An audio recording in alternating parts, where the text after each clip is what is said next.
Hi, she's Trixie and I'm Sarah, and this is Our Yarn World, a place where we come to share the love of yarn crafts and all it gives us and what we hope it gives you. We're on episode 130 today. Yes, we are. And we have some fun updates with our projects and where we're hoping to go from here with what we're doing. And some fun items that I found that I just recently bought this week as helpmates for projects and keeping up with projects on the go. Yay. So maybe this will inspire you to kind of retrofit some items to make it more feasible to do projects on the go, and or possibly you can even share with us how you manage your projects on the go. Yes. So without further ado, Mom, you want to show your Yes. whip? I bought some yarn. I got it at Walmart. I found two of these Super Saver Jumbos, Red Heart Super Saver Jumbos, and the colorway Blacklight. And it's really colorful and vibrant. And I thought I was going to be doing a stained glass granny square blanket, but I was watching YouTube and I saw Ophelia. As one does. Yes, and I saw Ophelia Talks, and she did what's called a Agatha's reading shawl. Agatha Christie's reading shawl. Do you like her? Ophelia Talks? No, Agatha Christie. Oh, I've never read her books, but I'm sure I would. Yeah. So the thing that distinguishes this shawl from any others that I've seen, or most others that I've seen, is it does not come down to a point. It is a square back. It covers your whole back. And that appealed to me. She was showing it off, and then she began it in a different colorway than she had done previously. The one that she was wearing was already done, but she was showing us how to do it in a lighter colorway to show us the stitches. And I won't go over those stitches with you because this is her pattern and I want you to go watch her. Ophelia Talks, and it's called Agatha's Reading Shawl. You could always link the video down in the description if you wanted to. Right. But I can show you where I'm at. Now, there is one variation on mine that hers adds and mine I did not add. She does a box stitch every other time, I think, or every couple of times, and I didn't want to do that. I'm just doing the double crochets. So you start out right here in the middle, and you're going around, and then you're coming back, and it's getting bigger and bigger and bigger. Here, let me help. You do that again. Okay. So you start out in the middle, and then you just keep going, and you're going bigger and bigger and bigger. But you have corners. So each of these corners gets a double crochet, and This almost feels like a half a hexagon. right, a double crochet, 2 chains, and a double crochet in it. So you've basically got 3 sides. You've got the side, the bottom, and another side. This part up here will be the top that goes around your shoulders. Not quite big enough yet, but she suggests that you go your wingspan plus a little bit over, and it's going to drape over your shoulders, down your arms, and cover your full back. It's going to be like a wearable blanket. Oh, it's so great. And I started out with this yarn and I thought, oh, I don't know if I'm going to like that or not. But as I keep going, it's coming out really, really nicely, almost like stones. You know, like colorful stones on a beach or something. It's just really pooling nicely. And so I don't mind it. It's going to be probably for me, for my reading nook. And, you know, just another thing for reading month, right? And so I can cover my back and my shoulders as I'm sitting there. If I want something over my lap, I've already got my lap blankets. And so I can just sit there and read to my heart's content and be cozy and warm and everything. So I may just go the length of this. Now, if it's not big enough, I'll go get another ball. I can go back to Walmart, get another ball of this. But I'm going to just try it with these 2 balls that I bought, or these 2 skeins. But I may have to go beyond that. But I will let you know if that happens. But hopefully next week I'll be a little bit farther along and you'll be able to track this as I go. So what are you working on? So right now, I am in the middle of still working on that blanket, that virus granny square blanket, and for my little friend as her surprise pick-me-up. But I did make some adjustments to the pattern as I showed you last week. When I said I was going to switch between the color changing yarn that I was using for the virus section and then switching over to the granny stitch, the granny stitch sections were going to have different solids every single time I went along. Well, my husband saw what I was doing and was like, you know, the purple you did for the first granny stitch section, you know, I really think you should probably stick with that color. And I realized that he had a point, because it was the purple was the only color that was not in the color changing yarn.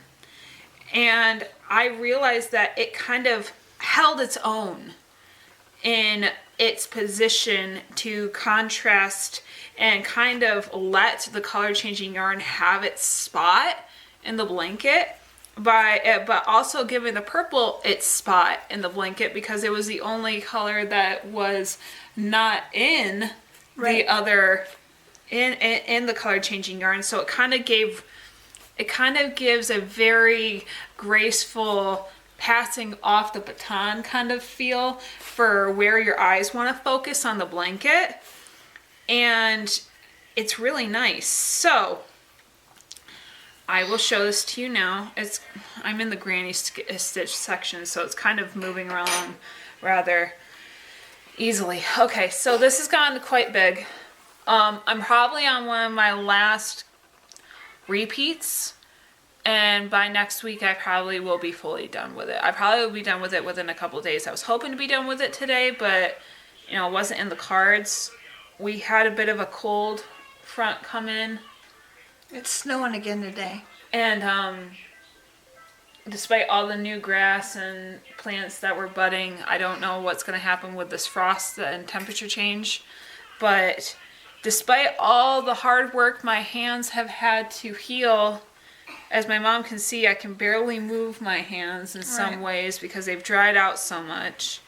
And I don't know whether to attribute that to the weather or all the cleaning I've been doing. I was going to say, maybe that's it too.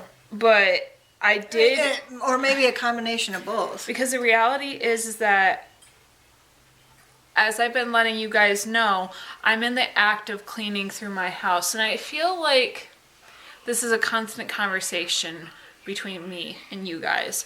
But to be fair with myself, I have 2 little ones. And I was hosting a small little family in our house for a year. So time kind of takes its toll on your progress when you're trying to purge Well, not hold only a project. that, when you have kids in your house, they undo everything you do as soon as you get it done. Yeah, there's that. But I am moving forward as much as possible. And every little step in the right direction, no matter how slow going it is getting my goal accomplished. To be able to have my home the way that I want it to, it is not a flip the switch and it's going to be done. Mary Poppins really doesn't actually exist. Her music does. You can listen to it while you're working, but that's only to pass the time. You can't just flick your you can't snap your fingers and have it done. The reality is the magic is in motivating yourself to do it. And I've actually seen some people who actually do this whole idea of cosplaying to invent scenarios to motivate themselves to actually clean or do their different jobs. Right. Like there was a girl that actually went out of her way to kind of make herself kind of looks like the 1950s housewife, so that she could kind of feel like she was role playing that. Right. Role playing in it, obviously, just for the sake of being able to give herself motivation to get the work done. Another thing I saw, I think it was the same lady who did a different idea, which was she made herself look like an elf that looked like she was held a tavern. Like she was an elf that was an owner of a tavern, and she had her belt and all of her belts that had like the loops that were supposed to have like the little potions actually had like little cleaning solutions in them and stuff. Fun. So that she would look around like she was treating her house in her mind with her music or whatever audiobook she was listening to, like she was cleaning her tavern. And it gave these people motivation. Because if they were going to be home all day by themselves anyway, they could have fun with it. Just because you're an adult doesn't mean you can't make work fun. Or use your imagination. Because otherwise you're just kind of dead inside. So I just thought, and I honestly would love to see how men's variation of this. I bet you they do different things in their different line of chores or whatever they contribute in the chores aspect or even for work.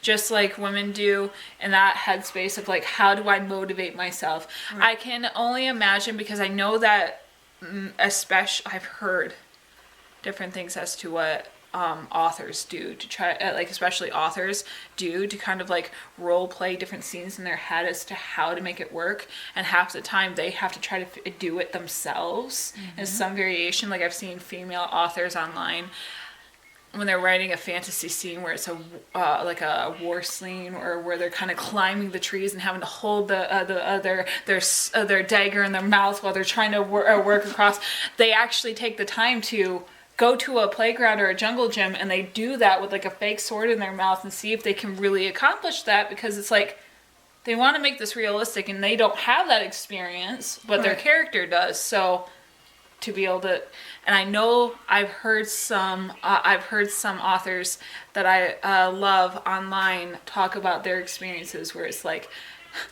they would encourage or like pay their kids to do different things to kind of like, if it was a really intense scene where it's like they're tied up, they would pay their kids to be the one tied up so that they can be like, okay, I want you to try to get out of it this way because that's what I'm going to try to have the character do. They weren't hurting their kids. Obviously, these kids were adults or teenagers where they had the ability to consent to this, and it wasn't like they were trying to hurt their kids. But it's very interesting to be like, when you give your brain a way of making the job fun. Right. Whether it's authors who have to figure it out by thinking through it, or whether it's a chore and they try to think it through it, it's fun. With me right now, how I'm working through it is I've been listening to podcasts so I don't feel like I'm alone.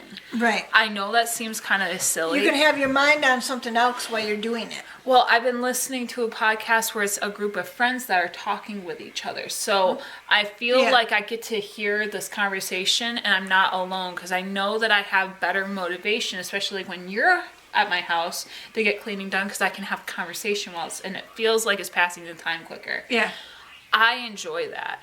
I love listening to audiobooks as well. Music isn't always my best motivator. Oh, I like music when I'm cleaning. I can do music while I'm cleaning if someone else is there. Otherwise, I just tend to want to dance to it. Or if I'm around my kids with the music, it's just going to be some sort of dance party. Yep. Something where it's more of a dedicated narrative helps me push through it more. Right. So, I don't know. Some friendly tips, some fun things to think about. I just figured I'd share that.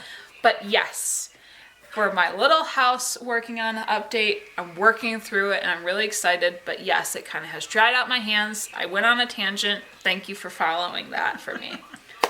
Anyway, with that being said, this week has been quite productive with this project.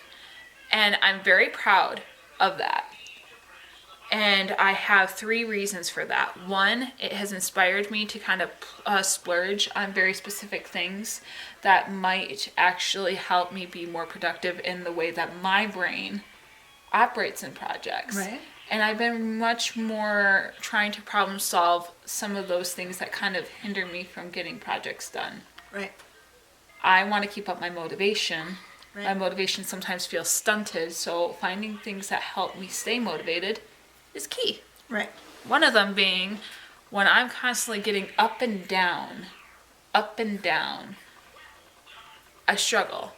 Most projects that you do, you're kind of sitting on the couch or at a table and you're doing it. Right. Constantly being interrupted with a project that you're doing is not fun. No. No. And that's what happens when you have little kids.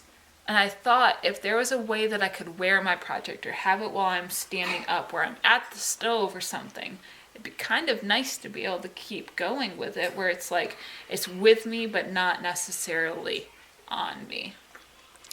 One of them that I've seen before are these little bags that are very interesting.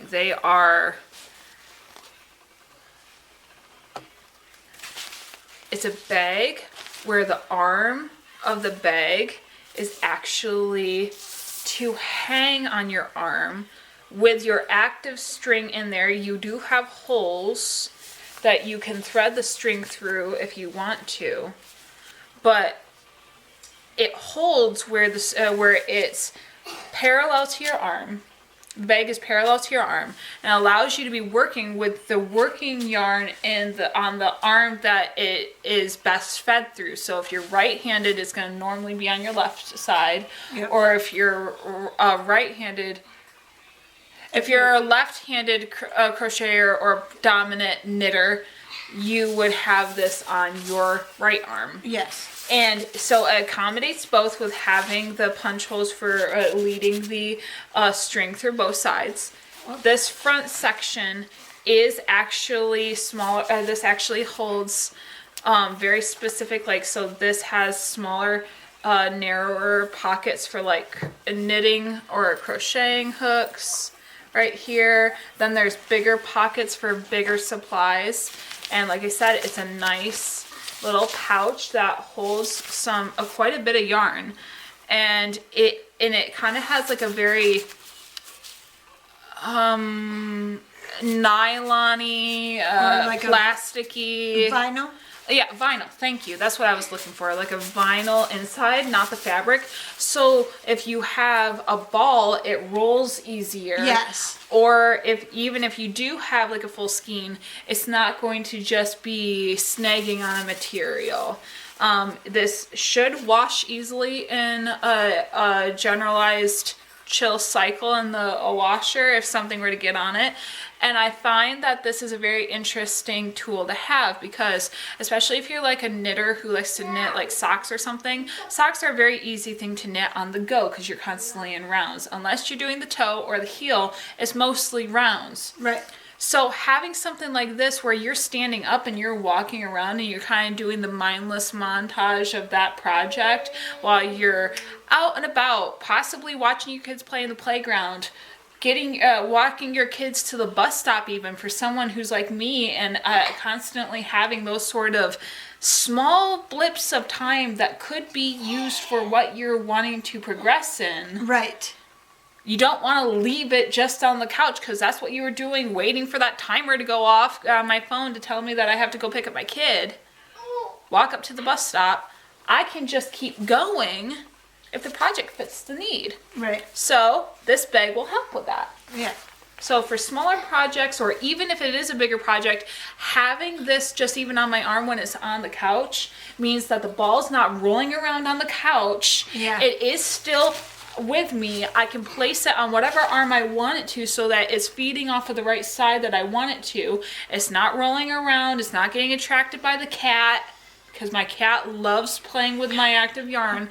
So it's one of those things where it's like, it does eliminate temptation if you have animals too. Right. And it still keeps things contained. You can still have everything that you need for that project right there, even if you throw everything else into a basket. This still is a small little nice novelty thing. It was not that expensive.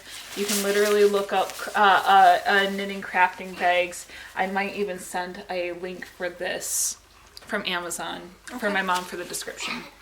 Okay. Then I got little like embroidery thread scissors, yarn scissors / anything.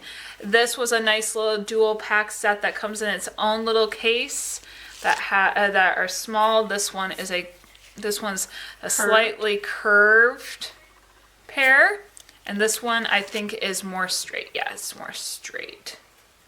So it's nice, it's concise, it is paired well, it's a color I like, and it's just simple. And I love scissors that have a pack or have a pouch with it, because it means I'm less likely to drop it somewhere or expect to remember I threw it in the bag or something.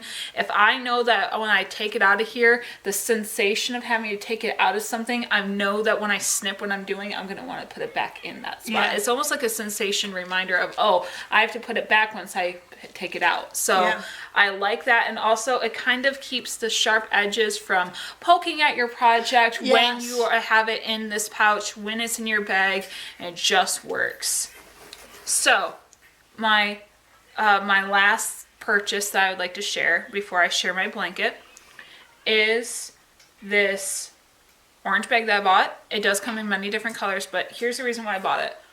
I was thinking about the fact that, and I was brainstorming with my mom. Right. When I am actively working on a project, where is it normally positioned before me? It's either before me on a table or it's in my lap. Yep. And I was thinking, like I told my mom, I was at the beginning still stages of this project, but it was still kind of getting to that point where it's starting to get heavy if you were just to stand up and work on it. It wasn't small enough to be like a little granny square anymore, but it was still small enough to still be transported around because it wasn't bulky yet. Right. And so I did take it with me to the bus stop to work on it. I didn't have this, sadly, so I had like a grocery bag. I threw that in and had it on my arm and was working on it.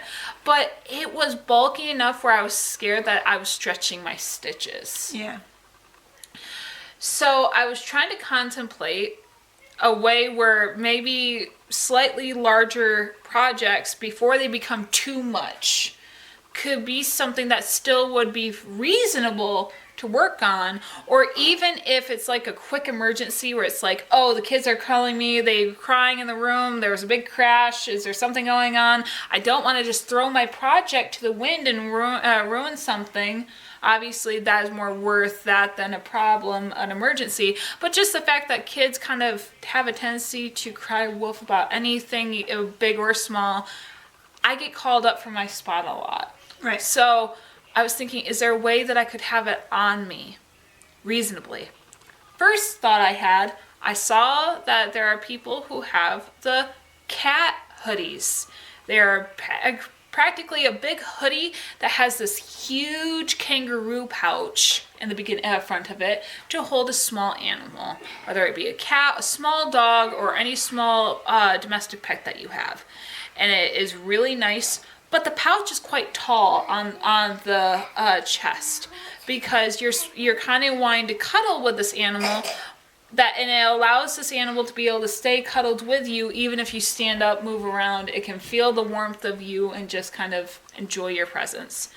I was like, that kind of design might work if you kind of had this pouch area like a hoodie that would almost be like you were able to have that there, and you could just slide that project into that pouch and have all your stuff with you when you stood up. It would just already be on you. So you're not having the chance of having it dump off of you if you stand up quickly or whatever. It's going to be all with you. But like I said, those items were not feasible for me to buy, purchase, and they weren't going to work for what I was looking for. They are meant for animals. They are meant for the purpose that they're built for. They weren't going to be flexible, but I still like the idea of having that kangaroo pouch. Then Amazon took me to like gardening harvesting pouches, which are kind of like they're kind of almost kind of like this open bag fanny pack that you could strap around your hips, and there were these open bags that had an elastic around the strap so that they kind of closed in on themselves so that nothing fell out of it and was too loose, but still allowed for the ability to pick and throw instead of having the long apron that you're just holding over to kind of create a pouch for yourself. It was built for that, and they had versions of that in an apron form or something that was strapped around the hip. My husband was concerned that that was going to get annoying for me, and so he didn't want me to invest in that money for something I might not actually productively use. So then we did something different. I started looking for something else.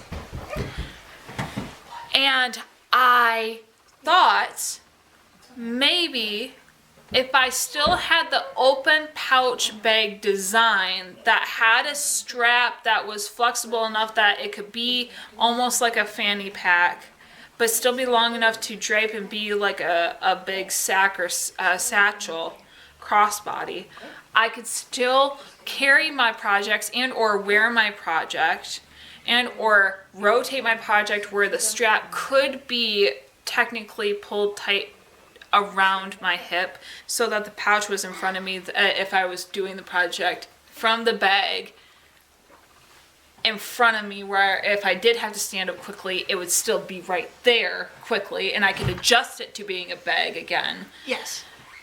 I found this. It's a bit of a little boho bag, but this bag is rather nice.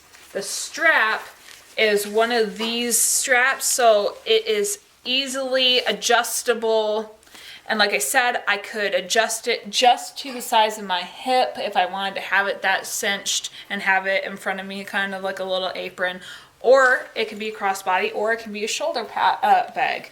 But either way, it's a nice open pouch, and it does have a bit of it does have like a little pouch that does have a zipper on the front, so 2 pouches, and this is a zippable bag, so even when you're working on the project, nothing can get out of it if you don't want it just open facing. You have the option of both closing it and or having it just straight up open and completely gaping.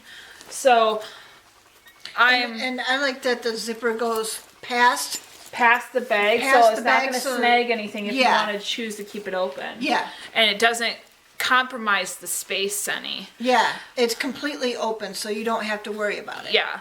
So obviously the blanket's not going to work for this sort of a project, or how the bags are meant to be potentially used when I have smaller projects, amigurumis, or even just smaller projects in general. These are going to be this is going to be much more beneficial, or even if it is a blanket or a wearable or whatever I'm making, this is going to be much more efficient in the beginning stages of working on those said things.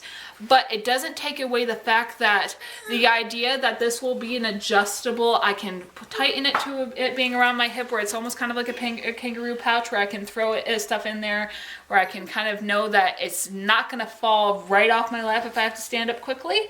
Right. While also having it be something I can carry around in, and having an active crafting bag that allows me to work while I'm on the go is very nice motivation. Now, obviously, this project, like I said, and I have obviously keep saying, is past that point of what these bags are meant for. But this is what my blanket looks like, without further ado. And It starts in the middle. it starts in the middle, so I'm having a hard time because I'm not going to have a spot where it's going to probably fit the full frame because this wall is like right there, so I can't stand up and go past that. It starts right here. Well, we can go in the living room. And then, as I said, I'm repeating in rounds of, it starts in the middle, and and I have the virus pattern from this point do 2 repeats. Then, to be able to do this the way that I was taught, you have to do 6 rows of the granny before you can do a proper repeat again. And so how I'm doing this, like I said, is I chose this version of my color changing yarn to stand out on its own with the virus stitch. Then when I was changing over to the granny stitch, I bordered this purple solid with white. So I'm doing the white, 4 rows of the purple and then white, and then transferring back over to this color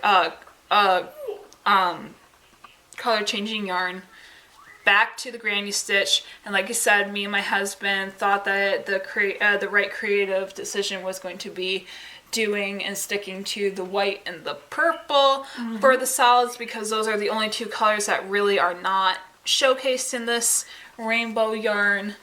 And so then now I'm on my 3rd repeat of this, and what I'm planning on doing is once I finish this granny square section, I don't know how much more of this rainbow yarn that I have, but I think with the growth of the blanket, I have enough to make 1 full round of the virus.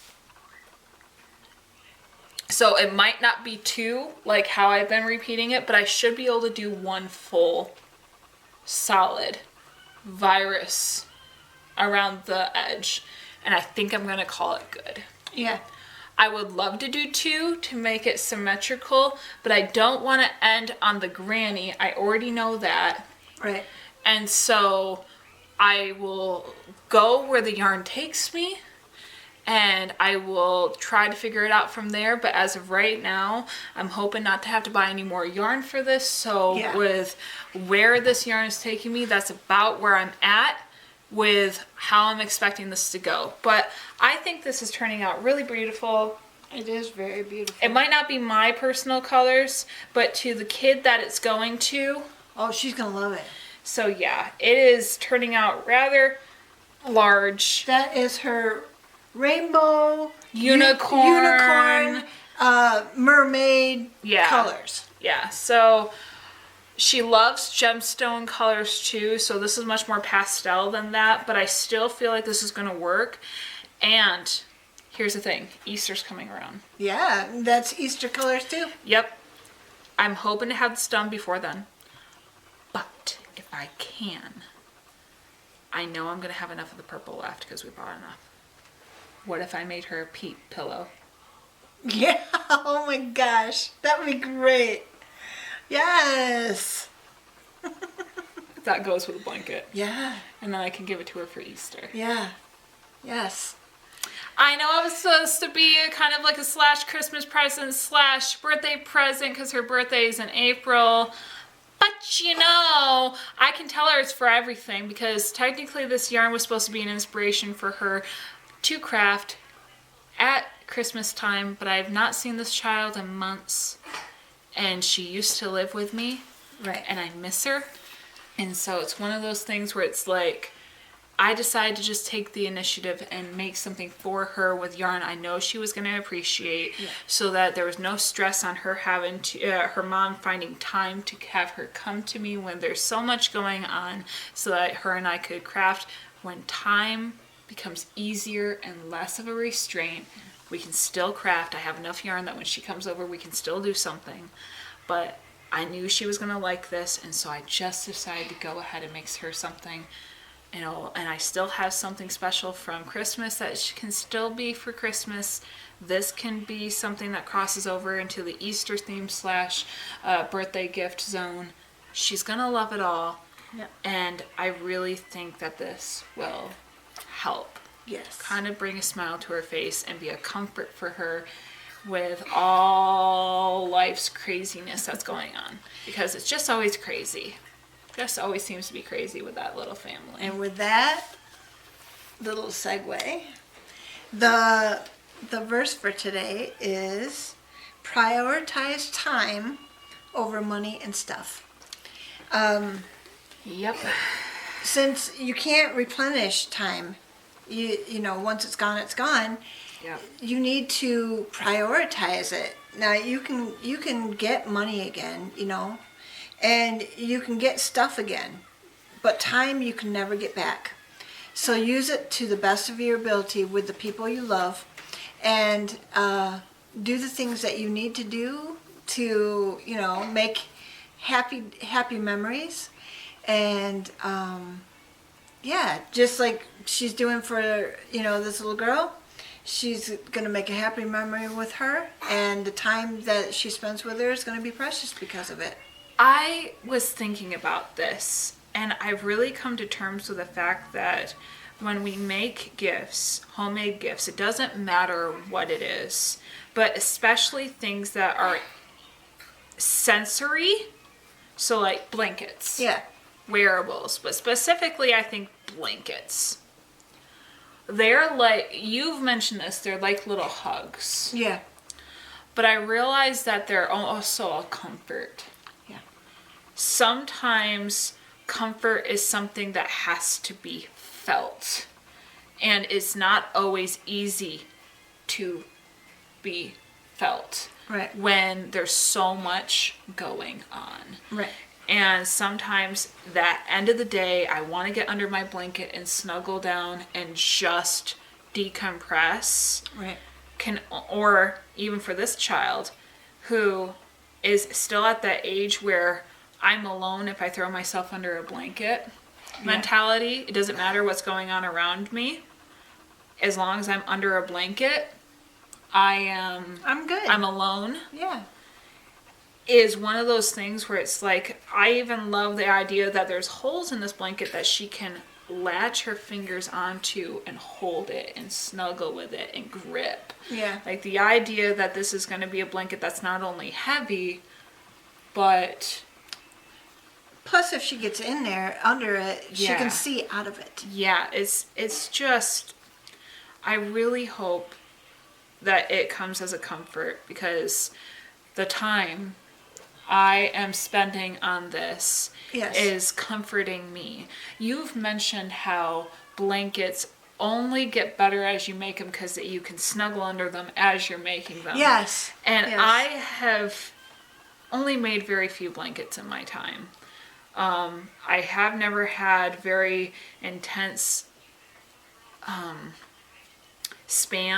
attention spans for projects that repeat in a very simplistic way. And I realize that if I do blankets that have a bit of a constant change in the pattern, where it's a little bit more like this, I might have more enjoyment. And I realize that. She likes the changes. I don't. Yeah, the idea that the pattern can be kind of intuitive, like I know how to do this pattern, I don't have to look at it because I've done it enough repeats where I kind of have it in my head, but still allows me to still have that thrill of once I get to the next color I'm going to be doing a different stitch. Yeah. Allows for me to not get bored of what I'm doing. And I realize that that's probably what I've been looking for, to be able to do bigger blanket sized projects. And for me, I like knowing that every stitch or whatever is going to be the same. I don't have to worry about it. If I bring it to my daughter's house or anybody else's house, you just mindlessly... I can just do it while I'm talking to other people, and I don't have to worry that, oh, geez, this is coming up on a change, and I'm going to have to think about that, and I don't want to bring that project along because I won't be able to talk to my friends. Yep. So So- I like the sameness. She likes the differentness. Yeah, but prioritizing time over money and stuff, I think is very, because here's the thing. You can have time where money isn't a problem or stuff isn't a problem. I've even had moments where it's like taking the time to buy the extra thing because it can come back to me, because money can come back, is the right thing to do, because in that next moment, me showing my kid that I thought of them, me showing them that I was thinking about them so I could spend time with them, so that I could make time with them be much more special and memory building. Yeah. Sometimes that's that whole thing of, well, maybe I want to save the money, or do I want to build a memory? Mm-hmm. I think that is so important to sometimes say it in that way. Am I spending time, am I spending money to be able to build a memory? Or am I spending money just because I have the impulse to do it? Right. Sometimes those are two different things that might help you understand where it's coming from. But yes, this is so important because you never know when it's someone's last day. You never know what someone is going through. And maybe buying that stranger behind you in the line cup of coffee or whatever they're doing, and saving them a little bit of time and letting them know that you were willing to do that is what they needed. Right. Exactly.